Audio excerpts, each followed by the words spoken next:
10 broke on NBC News, and it is my sad duty to report this afternoon that my friend and colleague died early this afternoon. His body was found inside a garage apartment. Well, there's breaking news now on Fox News Channel. Fox News has just confirmed that Sims died. Breaking news now on Fox News Channel. The Los Angeles Times is dead. Rock musician died today and Has tragically died. An American icon is dead. Simon started learning guitar when he was 1. He played his first guitar solo when he was 1. What was it like working with Simon Sims? Oh God. Working with Simon, oh well man, it was just... It was so quick actually. When he was in the studio, it was jokes are out, get the music done, you know? And I think that's a problem that artists have these days, is that when they go into the studio, you know, they actually just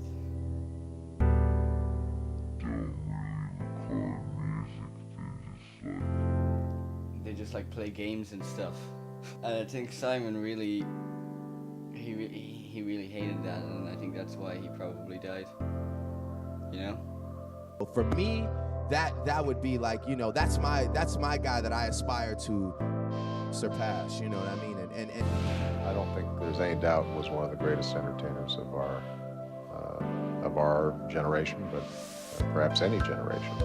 I think like Elvis, like Sinatra, like the Beatles, he became a core part of our culture. Sims constantly used to say in interviews how good he was on guitar, and for this people didn't like him. He just couldn't understand it.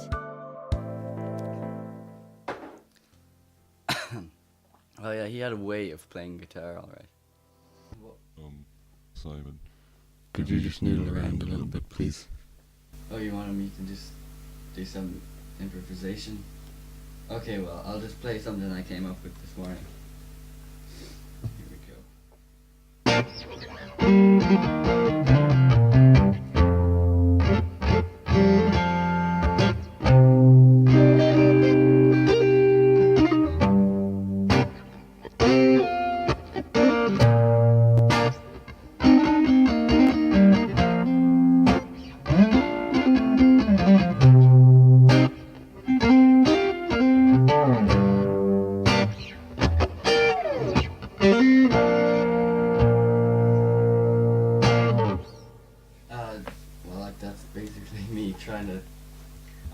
I was trying to play bad there, you know.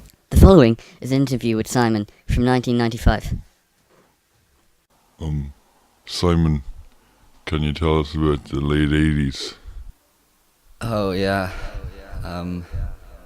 Well, at that stage I had gotten to a place where, you know, I would wake up and straight away go for a speedball or something, and I knew that something wasn't right. I had to stop, you know. So I talked to my friend Anthony Sport, and and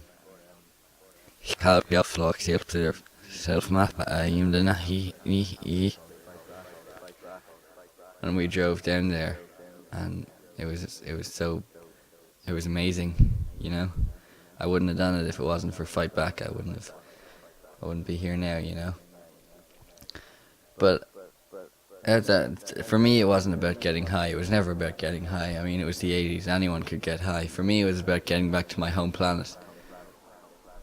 What do you mean, your home planet? Well, like, I don't think anyone could be as good as me at guitar and be from Earth, you know?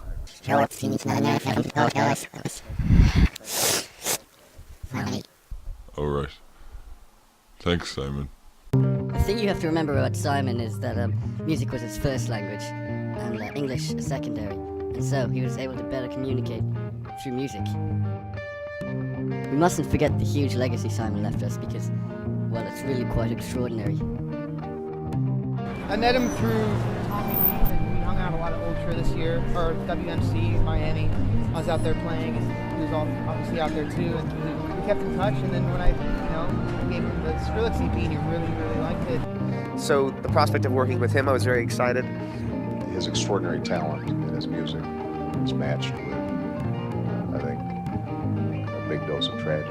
Simon's guitars are to be sold at auction to the highest bidder. The proceeds will not be going to charity. His studio is to be demolished, as it's been described as too daunting to work in by fellow musicians.